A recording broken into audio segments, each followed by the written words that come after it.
Assalamualaikum warahmatullahi wabarakatuh. Nama lengkap beliau adalah Abu Abdullah Muhammad bin Idris bin Abbas bin Utsman bin Syafi'i bin Said bin Ubaid bin Abdul Yazid bin Hashim bin Muttalib bin Abdul Manaf. Beliau bersambung darah dengan Rasulullah melalui moyangnya yang bernama Abdul Manaf. Nasab Rasulullah sendiri adalah Muhammad bin Abdullah bin Abdul Muttalib bin Hashim bin Abdul Manaf. Imam Syafi'i dilahirkan di Gaza pada tahun 150 Hijriah, tahun yang sama dengan kematian Imam Abu Hanifah, pendiri mazhab Hanafi. Beliau dibesarkan di Askolan, sebuah kota sekitar 15 km dari Gaza yang dihuni oleh suku-suku dari Yaman. Imam Syafi'i dibesarkan dalam keluarga yang miskin, dan ayahnya meninggal saat dia berusia 2 tahun. Karena khawatir akan keselamatan Syafi'i kecil dan garis keturunannya, sang ibu akhirnya membawanya hijrah ke tanah leluhurnya Mekah, agar lebih dekat dengan keluarga besarnya. Ibunya bernama Fatimah binti Abdullah al-Asdiyah. Dinamakan demikian karena ia berasal dari suku As.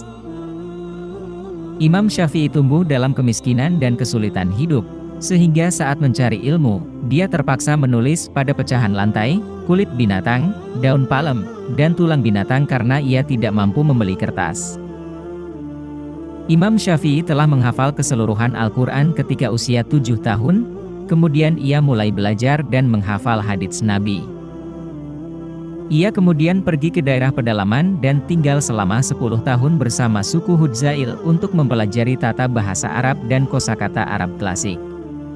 Imam Syafi'i menghafal puisi dan kisah-kisah suku Hudzail, yang merupakan salah satu suku Arab yang fasih dalam berbahasa.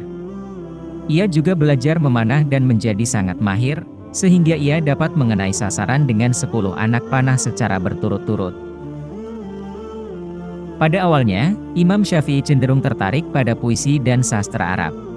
Namun, pertemuannya dengan Muslim bin Khalid al-Zanji, seorang mufti Mekah, berhasil mengubah keinginannya dan mulai memperdalam ilmu fikih. Sejak saat itu, Syafi'i muda belajar fikih dan agama kepada Muslim bin Khalid al-Zanji. Tak lama kemudian, Imam Syafi'i sudah menguasai banyak ilmu fikih, sehingga Muslim bin Khalid al-Zanji memberinya izin untuk memberikan fatwa meskipun usianya masih belia. Selain berguru kepada Muslim bin Khalid al-Zanji, Imam Syafi'i juga berguru pada ulama-ulama Mekah lain, di antaranya Sufyan bin Uyainah, Daud bin Abdirrahman al-Attar, Abdul Majid bin Abdul Aziz al-Azadi, Sa'idi bin Salim al-Qoddah dan Ismail bin Konstantin. Meskipun demikian, Imam Syafi'i belum puas dengan apa yang telah dicapainya. Dia mendengar kabar tentang Imam Darul Hijrah, Malik bin Anas pendiri mazhab Maliki, yang telah mencapai tingkat kemuliaan dalam bidang ilmu dan hadis. Hal ini membuat Syafi'i muda memutuskan untuk berhijrah ke Madinah guna menuntut ilmu kepada Imam Malik. Saat itu Imam Malik merupakan ulama besar, dengan kesibukannya yang tinggi dalam mengajar dan memberikan fatwa, sehingga sangat sulit untuk ditemui. Sebelum ke Madinah, Syafi'i muda tidak ingin pergi tanpa memiliki pengetahuan apapun tentang Imam Malik. Karena itu, ia meminjam kitab Muwatta dari seorang pria di Mekah dan membacanya. Riwayat lain mengatakan bahwa ia menghafalnya.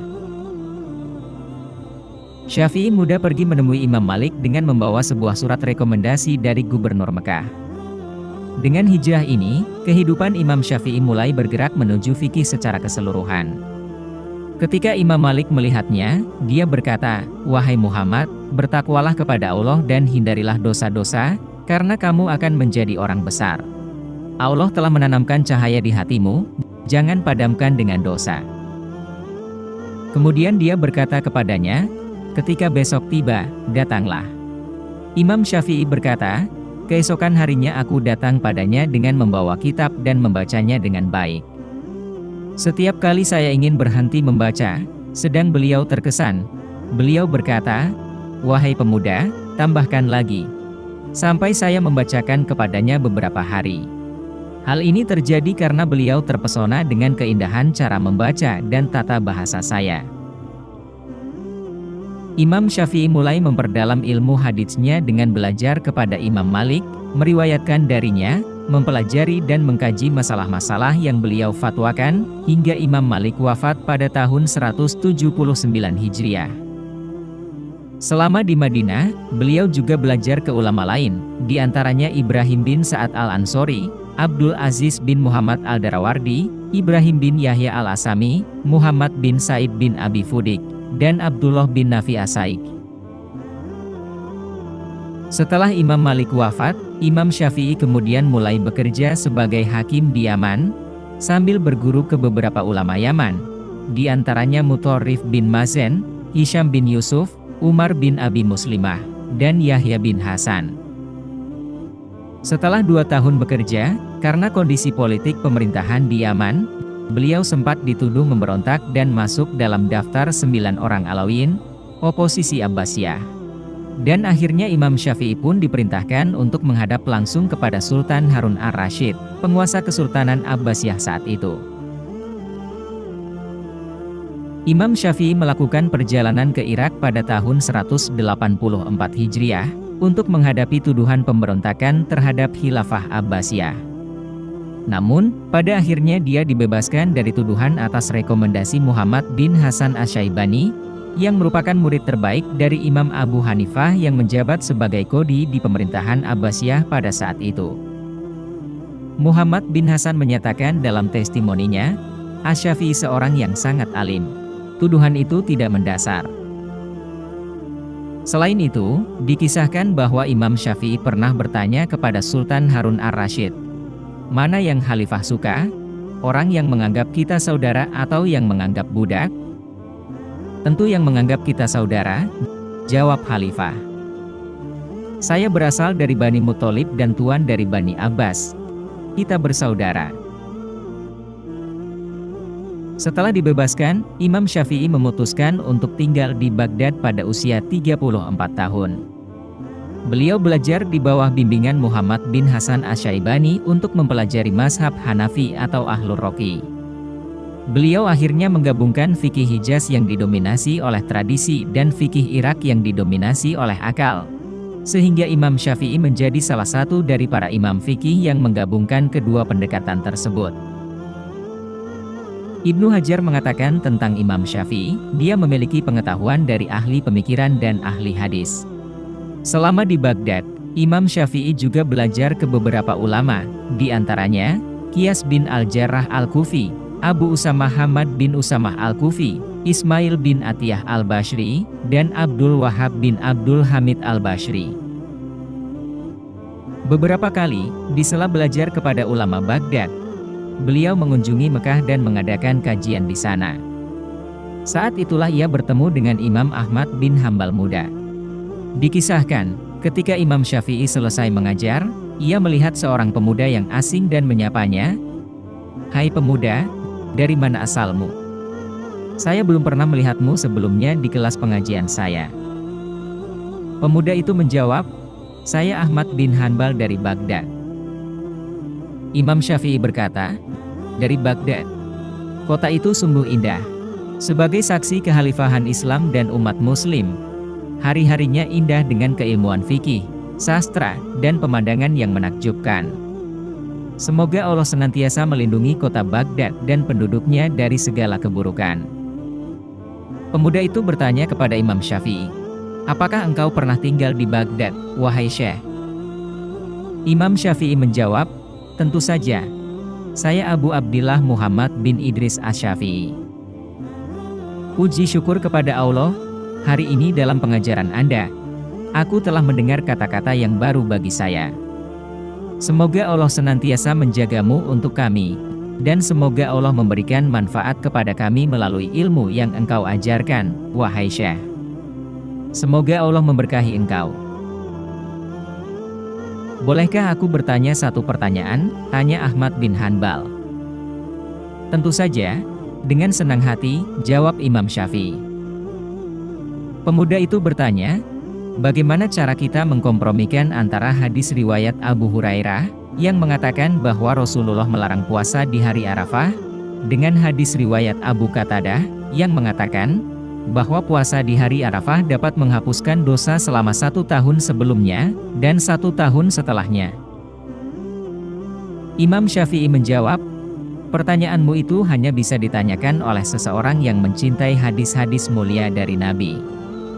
Mendekatlah kepadaku, dan biarkan aku memberitahumu bahwa pertentangan yang nampak antara dua hadis ini akan hilang jika kita membaca hadis yang diriwayatkan oleh Aisyah. Beliau mengatakan bahwa Nabi melarang berpuasa pada hari Arafah di Padang Arafah. Dengan demikian, menjadi jelas bahwa puasa pada hari Arafah dianjurkan bagi mereka yang tidak melakukan haji. Sedangkan bagi mereka yang melakukan haji, sebaiknya meninggalkan puasa pada hari Arafah agar dapat fokus dan kuat dalam beribadah. Dalam riwayat lain, Imam Ahmad bin Hambal berkata tentang Imam Syafi'i, fikih adalah kunci bagi umatnya, sampai Tuhan membukanya dengan Asy-Syafi'i. Sedang riwayat terbaik dari Imam Ahmad kepada Imam Syafi'i adalah riwayat dari Malik bin Anas dari Az-Zuhri, dari Abdul Hamid bin Ka'ab bin Malik dari ayahnya, yang mengatakan bahwa Nabi bersabda, ketika seorang mukmin meninggal, jiwanya akan terbang dan bertengger di pohon-pohon surga, sampai Allah mengembalikannya ke dalam jasadnya pada hari kiamat. Diriwayatkan oleh Tobroni. Ketika kepemimpinan dinasti Abbasiyah beralih kepada Al-Ma'mun, beliau menawarkan jabatan hakim kepada Imam Syafi'i, tetapi beliau menolak. Saat Imam Syafi'i akan berangkat ke Mesir, beliau mengatakan, hatiku sangat merindukan Mesir, dan tanpanya hidup ini terasa hampa dan sunyi. Sungguh aku tidak tahu, apakah aku lebih merindukan kekayaan dan kemewahan, ataukah aku lebih merindukan kematian yang menjemputku. Pada tahun 199 Hijriah, Imam Syafi'i hijrah ke Mesir dan tinggal di sana selama 5 tahun, di mana beliau menyebarluaskan karyanya, meninggalkan kenangan yang baik, dan memperoleh keberhasilan, karena popularitas dan kecintaan orang-orang padanya, serta penyebaran mazhabnya di kalangan mereka. Kemudian beliau jatuh sakit, dan penyakitnya semakin parah hingga beliau meninggal dunia. Imam Syafi'i meninggal pada malam Kamis setelah maghrib, pada akhir malam bulan Rajab tahun 204 Hijriah atau 820 Masehi, ketika usianya 54 tahun. Saat kematiannya, beliau berada di rumah Abdullah bin Hakam, yang juga mewasiatkan dan mengurus pemakamannya. Ia dimakamkan pada hari Jumat setelah kematian, di makam keluarga Al-Hakam di Al-Karafah As-Sugra. Ketika seseorang bertanya tentang kondisinya, ketika beliau sakit parah, beliau mengangkat kepalanya dan berkata, aku telah meninggalkan dunia ini, berpisah dari saudara-saudaraku, menghadapi balasan dari perbuatan-perbuatanku, dan pada akhirnya, aku kembali kepada Allah. Aku tidak tahu apakah jiwaku akan pergi ke surga. Dalam hal itu, aku mengucapkan selamat kepadanya, atau ke neraka. Dalam hal itu, aku menghibur dirinya. Kemudian beliau menangis dan membacakan syair-syair ini. Ketika hatiku membatu dan keyakinanku menyempit, aku beralih pada harapan ampunanmu sebagai keselamatanku. Meskipun dosaku besar, aku menggabungkannya dengan rahmatmu. Karena ampunanmu ya Allah, lebih besar lagi. Engkau terus mengampuni dan menyayangi meskipun aku berdosa. Untuk itu aku bersyukur dan merendahkan diri. Jika engkau ingin menghukumku, aku tidak kehilangan harapan. Meskipun kesalahan-kesalahanku membawaku ke neraka. Aku tahu sejauh mana dosaku dan keparahannya. Tetapi aku juga tahu bahwa Allah Maha Pengampun dan Penyayang. Ketika Salahuddin Al-Ayyubi menjadi sultan, pada makam Imam Syafi'i dibangun sebuah kubah, dan di sampingnya juga dibangun sebuah madrasah bernama Al-Salahiyah, pada tahun 575 Hijriah atau 1179 Masehi, sebagai pusat penyebaran mazhab Syafi'i. Kubah yang megah tersebut, dirancang dengan ornamen yang rumit oleh para insinyur, dan telah direnovasi dan diperbaiki oleh para sultan dan penguasa. Di pintu masuknya tertulis, Imam Syafi'i, imam bagi seluruh manusia, dalam ilmu, kebijaksanaan, kemuliaan, dan penghormatan. Kepemimpinannya di dunia telah diberikan, seperti kepemimpinan Bani Abbas, Kesultanan Abbasiyah. Temannya adalah teman yang terbaik, dan mazhabnya adalah mazhab yang terbaik, di sisi Allah dan manusia. Imam Al-Busiri, penulis Al-Burda, yang meninggal pada tahun 695 Hijriah atau 1295 Masehi, mengatakan, di kubah kuburan Asy-Syafi'i, sebuah kapal bersandar, berlabuh di atas fondasi yang kokoh, di atas batu karang. Bahkan banjir pengetahuan pun telah terbenam di dalam kuburannya. Namun bintang-bintang di atas kubahnya, masih bersinar terang. Pengen cerita apa selanjutnya? Tulis di komen ya. Dan jangan lupa subscribe biar gak ketinggalan. Semoga bermanfaat dan membawa keberkahan. Amin.